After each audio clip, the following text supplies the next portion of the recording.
This story is titled, My Wife Was Shocked When I Invited Her Lover's Wife to a Backyard Party. My revenge was brutal. Everyone was shocked. Hi everyone. Before we dive in, a quick favor. If you enjoy content like this, please hit the subscribe button. It's free, supports the channel, and makes sure you never miss out on amazing videos. Alright, let's get started. What's up everyone? So, I thought I had my life all figured out. You know, married for 5 years to Harper, the love of my life, or so I thought. We were the couple everyone admired. Every holiday card was a Pinterest-worthy masterpiece. We'd argue over who got the bigger slice of pie at Thanksgiving and laugh about it later. Pretty normal stuff, but apparently I missed the memo about how happily ever after isn't in the cards when your wife is sneaking around with some dude named Travis. Let me paint the picture. It's a Saturday morning, a perfect fall day, the kind where the leaves crunch just right under your boots, and the air smells like fresh-cut grass. I just finished mowing the lawn and came inside, feeling accomplished. Harper's on the couch, laughing at her phone like she just found the funniest meme ever. At first, I didn't think much of it. Harper's always been chatty and glued to her phone, but then I noticed something different. She's not sharing the meme with me. Normally, she'd shove the phone in my face like, "Babe, you gotta see this." Not this time. Instead, I get the silent treatment while she's giggling like a teenager. Whatever, I brush it off. Relationships are all about trust, right? But then, little things start adding up, like how her phone is suddenly glued to her side. She's taking it to the bathroom like it's a lifeline. Then there are these mysterious late nights at work. Lots of them. I didn't even question it at first because, hey, Harper's in marketing, and sometimes campaigns need extra hours.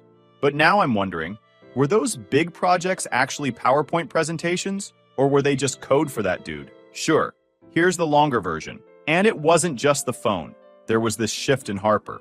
At first, it was subtle, almost like the kind of change you wouldn't notice unless you were paying close attention. But I was paying attention. She'd laugh at my jokes, but it felt hollow, like she was going through the motions. You know when someone smiles, but it doesn't quite reach their eyes? That was her. The warmth, the spark. It was fading. I chalked it up to stress or work or anything but what it really was. Like an idiot, I told myself I was overthinking it. Maybe she was just tired. Maybe I was imagining things. But those little changes started adding up. Harper, who used to toss her phone on the couch or leave it charging anywhere, now had it glued to her hand. She'd always been pretty open about everything. Texts, emails, even her weird Pinterest boards. But now it was like Fort Knox. The phone was either in her pocket, face down, or locked away. She started being vague about her schedule too. Meetings ran longer, late-night work sessions became more frequent, and her stories didn't always add up.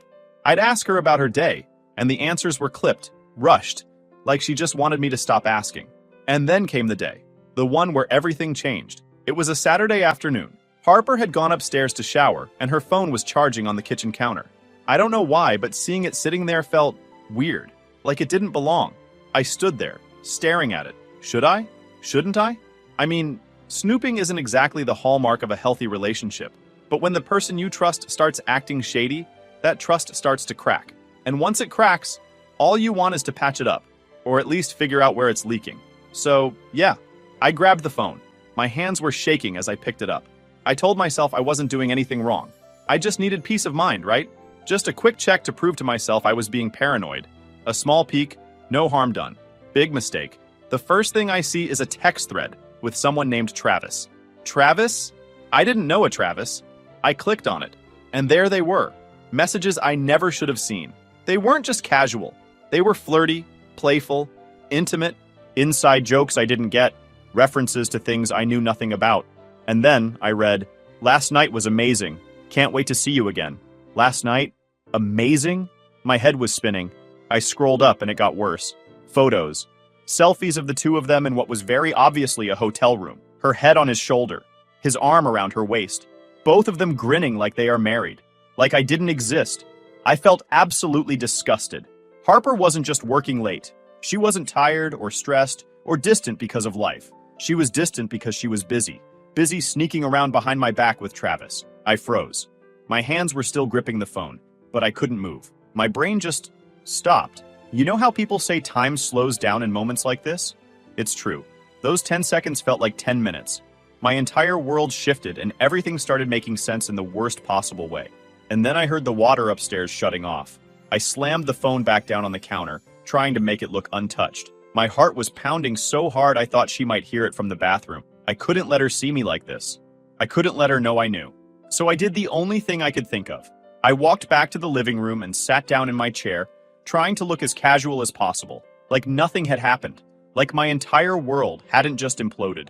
I grabbed the remote and stared at the TV, not even registering what was on. She walked into the room and gave me a quick smile before heading towards the kitchen. And I just sat there, pretending everything was fine. But inside, I was unraveling. I didn't confront her that day. No way. I wasn't about to storm and demanding answers. That's not my style. Plus, I already knew how that conversation would go. She'd deny it. She'd gaslight me. She'd twist it until I was the one apologizing. I needed more than just a gut feeling. I needed to play this smart. That night, I barely slept. Harper was next to me. I kept replaying the last few months. Every late night, every awkward excuse, every weird moment where she seemed distracted. It all made sense now. I wasn't even angry yet. That part came later. At that moment, I just felt stupid. Like, how did I miss this? How long had she been pulling this off? And who the hell was Travis, really? The next morning, I woke up early, determined to figure this out. While Harper was still asleep, I got out my laptop and went full FBI mode. It didn't take long to find him. A quick scroll through Harper's Instagram and some tagged photos from her work events confirmed it. Travis was one of her co-workers, of course. But Travis wasn't just some random dude. He was married to a woman named Sierra, and they had 2 kids. That little detail added a whole new level of betrayal. It wasn't just my life Harper was blowing up. It was Sierra's too. And those poor kids? They didn't deserve this. I sat there staring at Travis's grinning family photos on Facebook, wondering how many lies he'd told to keep up this double life. Did Sierra have any idea? Was she sitting at home, baking cookies for PTA meetings, while her husband was out here playing house with my wife? I thought about reaching out to Sierra right then and there, but something told me to hold off. If I was going to blow this thing wide open, I needed to do it right. I wasn't about to let Harper or Travis weasel their way out of this. That day, I decided I wasn't just going to sit back and let this betrayal crush me. I wasn't going to play the heartbroken victim while Harper and Travis got away with their little affair. No, I was going to make them regret it. I just needed a plan. And trust me, I wasn't going to wing it. This wasn't the kind of thing you go into half prepared, especially when you're up against 2 people who've been scheming behind your back for months. Harper and Travis had the upper hand for a while, but that was about to change. I was done being the clueless husband after the shook settled. I needed to take action, a big one, but I realized that I couldn't do this alone. Not entirely, at least. Sierra, Travis's wife, was a crucial piece of this puzzle. If I wanted to confront Harper and Travis without giving them the chance to lie their way out, Sierra needed to be in the loop. But how do you casually reach out to someone and tell them their spouse has been cheating? I couldn't exactly send her a text saying, "Hey, I think your husband is sleeping with my wife. Thoughts?" So, I kid you not, I got creative. I figured a neutral setting would be best. Something non-threatening, something neighborly. That's when the idea of a backyard barbecue popped into my head. We'd hosted plenty of them before, and Harper loved them. She'd help me plan, invite her coworkers, including Travis, and have no idea that she was walking right into her own downfall. Sounded perfect. I didn't waste time. The very next morning, I sent Sierra a Facebook message. It was polite, maybe even a little too friendly. I introduced myself as Harper's husband and mentioned that we were throwing a casual barbecue for some neighbors and work friends. I made sure to name drop a few of Harper's co-workers so it didn't seem weird. Then I added, "We'd love for you and Travis to join us. It'll be great to get to know some new faces." To my surprise, Sierra replied within an hour. She thanked me for the invite, said she'd check with Travis, and even mentioned how nice it was to meet someone making an effort to build community. Ouch. The irony of her words hit me like a truck. Meanwhile, Harper was completely clueless. She was thrilled about the barbecue idea, offering to help with decorations and food.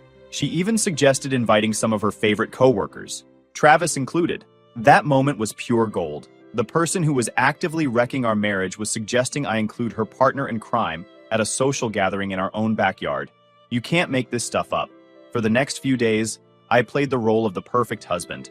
I let Harper think everything was fine while I meticulously planned every detail. The guest list was small but strategic. Neighbors, a few friends, and key people from Harper's workplace. I made sure to exclude anyone who might tip her off about what was coming. The hardest part was keeping my cool. Every time Harper talked about the barbecue, I had to bite my tongue to stop myself from saying something snarky, like when she said, "Travis and Sierra are such a cute couple. I'm glad they're coming." Cute couple? Give me a break. But I stayed calm because I knew the payoff would be worth it. By the end of the week, everything was in place. I'd prepped the yard, borrowed a massive grill from a neighbor, and made sure the seating arrangements would force Harper and Travis to interact with Sierra and me. Timing was everything. If this was going to work, I needed to make sure everyone was comfortable and relaxed before I dropped the bomb. The day before the barbecue, Sierra messaged me again to confirm they'd be coming. She even asked if there was anything she could bring, which almost made me feel bad for her. She was so nice, so unsuspecting. I hated that she was going to find out about Travis's betrayal in such a public way, but I couldn't think of a better option. I needed her there, and I needed her to see the truth with her own eyes. That night, Harper and I sat on the couch planning the menu. She suggested burgers, hot dogs, and a couple of side dishes. It was like any other night, except for the fact that I was silently seething every time she smiled. How could she sit there, acting like everything was normal when she was sneaking around behind my back? The next morning, I woke up early, double-checking everything. The yard looked great. String lights overhead, tables set up with simple centerpieces, and a cooler full of drinks. It was the perfect suburban setup. Harper even commented on how nice and cozy everything looked, if only she knew what was coming. As the guests started arriving, I shifted into host mode. I greeted everyone with a smile and made small talk about the weather and football. Harper floated around the yard, laughing and chatting like the life of the party, but I could see the cracks. Every time I mentioned Travis's name, her smile faltered just a little, and then they showed up. Sierra and Travis walked in together, holding hands and looking every bit the happy couple. I caught Harper stealing a glance at Travis as he walked in from across the yard. Her eyes lingered just a moment too long before darting away. I swear she looked like she was trying to telepathically send him a message. Stay cool. Stay cool, my ass. Sierra was warm and friendly, immediately complimenting the setup and mingling with the neighbors. Travis, on the other hand, looked like he'd rather be anywhere else. His eyes darted around nervously, intentionally avoiding Harper altogether. I welcomed them both with a grin, shaking Travis's hand firmly and giving Sierra a warm nod. Harper was mid-conversation with one of our neighbors when she spotted them. Her face froze for the briefest moment before she plastered on her best fake smile and waved. Travis! Sierra! So glad you could make it, she said, her voice just a little too high-pitched. Watching her squirm was almost satisfying. As the afternoon wore on, I made sure to steer conversations in a way that would put Harper and Travis on edge. I chatted with Sierra, asking her about her kids and how she and Travis managed to balance work and family life. She seemed genuinely happy to talk, completely unaware of the storm brewing around her. Meanwhile, Harper kept glancing at me, probably wondering what I was up to. I could tell she wanted to pull me aside and ask why I'd invited Travis and Sierra, but she didn't dare make a scene. Until now, everything was falling into place. The stage was set. The only thing left was to deliver the final blow. But timing was everything. I wasn't about to rush it and miss the perfect moment. This wasn't just about exposing the affair. It was about making them feel the weight of their betrayal in front of the very people who thought they were the epitome of decent, trustworthy individuals. At one point, Harper cornered me near the grill. Everything okay? She asked, her tone overly casual. Why wouldn't it be? I replied with a shrug, flipping a burger. I don't know, she said, her smile forced. You just seem different. I looked at her, letting the silence hang for a beat too long. Just focused on making this barbecue perfect, I said with a smirk. Her eyes narrowed slightly, but she didn't push it. Good, let her stew. Dinner was served, and I strategically placed Sierra and Travis at a table near the center of the yard. Harper ended up at the same table naturally, which meant I got to watch the three of them navigate one of the most awkward dinners of their lives. Sierra, ever the optimist, tried to keep the conversation light, asking Harper about work. Oh, it's been so busy lately, Harper said, her voice strained. Big projects, you know how it is. I nearly choked on my burger. Big projects? That's what she was calling it? I kept my expression neutral, though. No need to give myself away just yet. Travis barely said a word, and every time Sierra tried to pull him into the conversation, he muttered something vague and took another bite of food. Harper looked like she was clinging to the edge of a cliff, smiling and nodding like her life depended on it. The neighbors, oblivious to the brewing storm, chatted happily about weekend plans and the latest neighborhood gossip. It was almost surreal, sitting there, knowing what I knew, while everyone else carried on like nothing was wrong. After dinner, I decided it was time to start planting seeds. I walked over to the dessert table, where Sierra was helping herself to a slice of pie. So, Sierra, I said, keeping my tone friendly, Travis must be busy at work, huh? Harper's always mentioning how late he's been staying to finish those projects. Sierra looked up, her smile faltering slightly. Yeah, he's been working a lot. she said, glancing over at Travis. Sometimes I barely see him during the week. Must be tough, I said, nodding sympathetically. Harper's been putting in a lot of late nights too. They make quite the team, don't they? She smiled politely, but I could see the faintest flicker of doubt in her eyes. Across the yard, Harper was watching us. Her body was stiff, her hand gripping her drink like it was the only thing keeping her upright. I gave her a small wave, and she quickly looked away. As the evening wore on, the tension became almost unbearable. Harper and Travis were clearly on edge, and even Sierra seemed to pick up on something being off. She kept glancing at Travis, her brows furrowing slightly, like she was piecing together a puzzle that didn't quite make sense yet. Finally, as the sun dipped below the horizon and the string lights began to twinkle, I decided it was time. I stood up, clinking my glass to get everyone's attention. The chatter died down as the guests turned to look at me. Hey everyone, I began, my voice calm and steady. I just wanted to take a moment to thank you all for coming tonight. It's not often we get to bring everyone together like this, and I think it's important to celebrate community and friendship. I paused, letting my gaze sweep over the crowd before landing on Harper. And of course, a big thank you to Harper for helping me put this together. She's been working so hard lately, both at home and at work. It's really inspiring. Harper's face turned a shade paler, and her smile wavered. And speaking of work, I continued, turning to Travis and Sierra. It's been great getting to know more of Harper's co-workers. Travis, I've heard so much about you. Harper's always talking about how dedicated and hardworking you are. Travis shifted uncomfortably in his seat, his eyes darting to Harper, then back to me. But you know, I said, my tone sharpening slightly, it's not just about work, it's about trust. I stressed on the word trust and continued, about being honest with the people who matter most.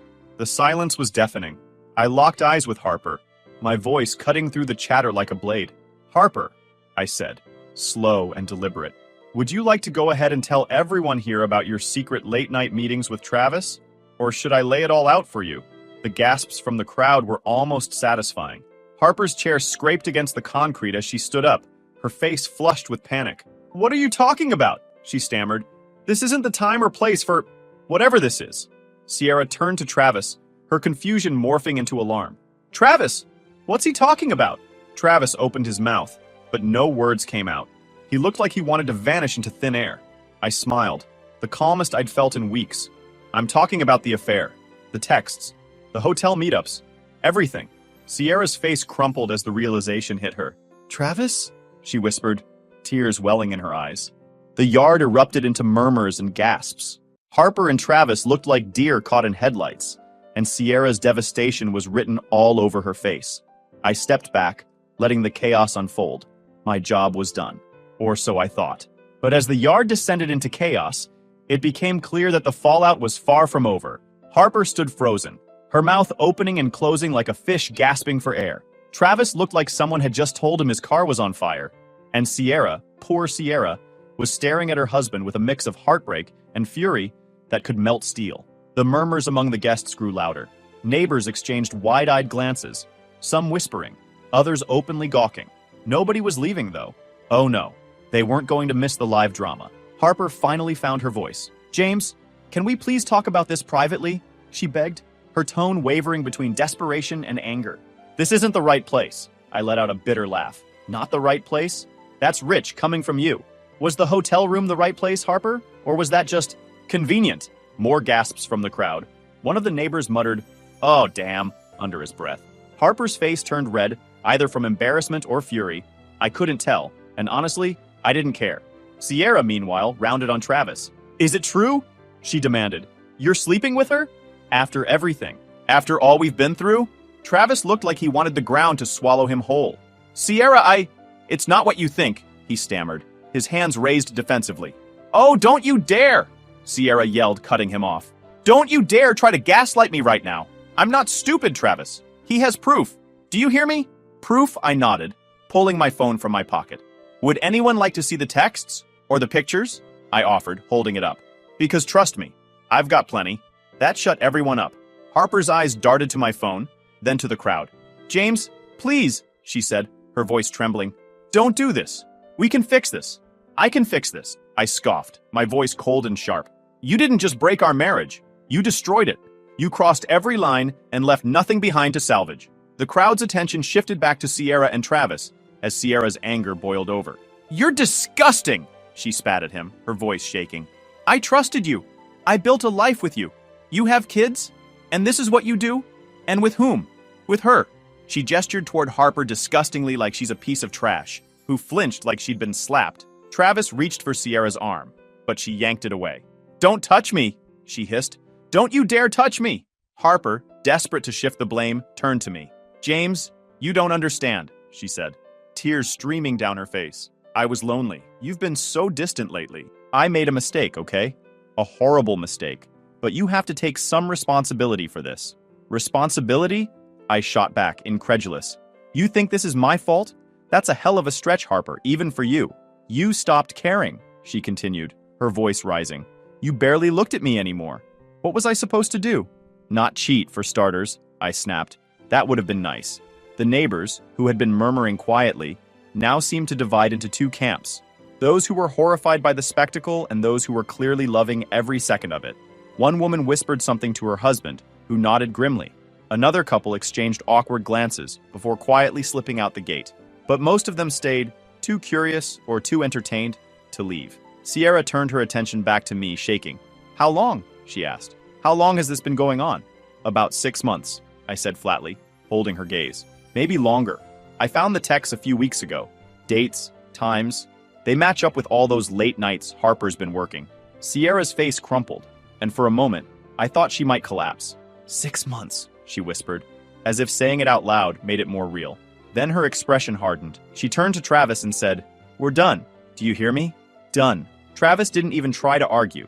He just stood there, his shoulders slumped in defeat as Sierra stormed toward the gate. Wait! Harper called after her. But Sierra didn't even turn around. She pushed the gate open, slamming it shut behind her with a force that made everyone wince. The sound echoed through the yard like a gunshot. Travis hesitated, looking from Harper to the gate. I should go after her, he mumbled. But he didn't move. Yeah, you should, I said, laughing. But don't expect her to take you back. If she's smart, she won't. Travis glared at me for a moment before turning and walking out of the yard. The silence that followed was deafening. All eyes were on Harper now, who looked small and defeated, standing alone in the middle of the chaos she'd created. The neighbors began to disperse, one by one. A few offered me awkward pats on the back or mumbled words of sympathy as they left. No one said a word to Harper. By the time the yard was empty, it was just the two of us. Harper stood by the table, her arms wrapped around herself. James, she whispered, please, I didn't mean for any of this to happen. But it did, I said, my tone flat. And now you have to live with it. She stepped closer, tears streaming down her face. I'll do anything, she said, her voice breaking. Therapy, counseling, whatever you want. Just don't give up on us, please. I stared at her for a long moment, my emotions swirling like a storm. Anger, betrayal, sadness. All of it threatened to overwhelm me, but there was no going back. Harper shattered all the trust I had for her. She was my wife, and I was committed to her only for her to go with a jerk like Travis. I couldn't forgive her for it. There's nothing left to save, I said quietly. You destroyed it. Her sobs grew louder, but I didn't waver. I turned and walked inside, leaving her standing there in the dark. For the first time in months, I felt a sense of clarity. It wasn't closure, not yet, but it was a start. The fallout, though, was anything but clean. If you've ever seen a perfectly controlled demolition where a building collapses neatly into its own footprint, this was the opposite. It was messy, unpredictable, and left wreckage everywhere. Harper might have been the epicenter, but the shockwaves reached everyone around us. That night, after I left her in the backyard, Harper stayed out there for hours. I could hear her pacing back and forth on the deck, her muffled sobs cutting through the otherwise quiet night. I didn't care. I locked myself in the guest room, trying to piece together how we'd gotten here. It wasn't like I was blindsided anymore, but seeing it all play out so publicly made it hit differently. The next morning, Harper was gone by the time I woke up. She left a note on the kitchen counter that said, "We need to talk. Call me when you're ready." I crumpled it up and tossed it in the trash. But the day didn't end there. Word spread fast, faster than I expected. Of course, when you publicly expose an affair at a barbecue, it doesn't stay a secret for long. By lunchtime, half the neighborhood knew, and by the evening, the other half did too. I started getting texts and calls from friends, family, and even some of Harper's co-workers who had been at the barbecue. Most of them had the same tone: shock, disbelief, and a sprinkling of awkward condolences. "Hey man, just heard what happened. That's rough. You okay? I never would have thought Harper would do something like that. You need anything? You're handling this better than I would. Stay strong." The most satisfying part is a message from one of Harper's co-workers who hadn't been at the barbecue. Travis is screwed. HR got wind of what happened. Pretty sure he's about to get canned. Good. As for Harper, she didn't come back that day. Or the next. She must have gone to a friend's place or a hotel. Because I didn't hear a peep from her, except for one text asking if she could come by to grab some things. I ignored it. Instead, I focused on cleaning up the mess. Literally and figuratively. The yard still had remnants of the barbecue. I cleaned it all up, one piece at a time, like I was scrubbing Harper's betrayal out of my life. By the end of the week, the lawyers were involved. Harper and I didn't even argue about the divorce. It was like she knew she had no ground to stand on. She'd stop by when I wasn't home to pack up her things, leaving little notes behind asking if we could talk things through. I never responded. Then there was Sierra. She was the wild card in all this. I didn't expect to hear from her again, but a week after the barbecue, she called me. I just needed to hear from someone who understands, she said, her voice strong. I'm so angry, but I also feel like I can't stop crying. It's like my life isn't my own anymore. I get it, I told her. And I did. We talked for over an hour, swapping stories and piecing together timelines. It was surreal, bonding with the person whose life had been destroyed alongside mine. But it helped. Sierra wasn't wasting any time, though. She'd already filed for divorce and had moved back to her parents' house with the kids. I'm not sticking around to see if Travis can redeem himself, she said. He made his bed, and now he can rot in it. Hearing her resolve made me feel lighter in a way. If she could move forward, so could I. But it didn't stop with Harper and Travis. Our mutual friends started taking sides, which was somehow both expected and incredibly frustrating.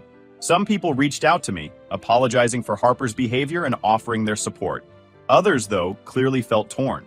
She made a mistake, one mutual friend told me, as if 6 months of sneaking around was a mistake and not a calculated series of choices. Don't you think you should at least hear her out? No, I said flatly. I don't. That seemed to be the end of that friendship. Harper's reputation took a nosedive, too.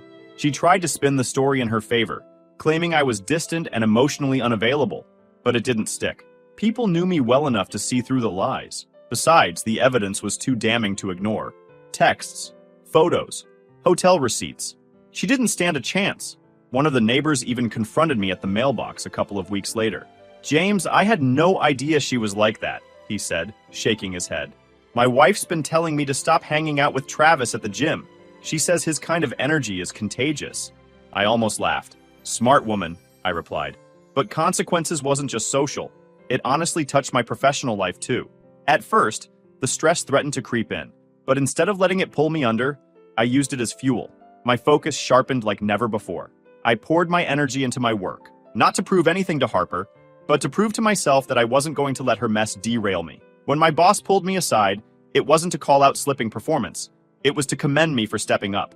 I'd been gunning for a new opportunity anyway, so I started quietly putting out feelers, not because I had to, but because I wanted to.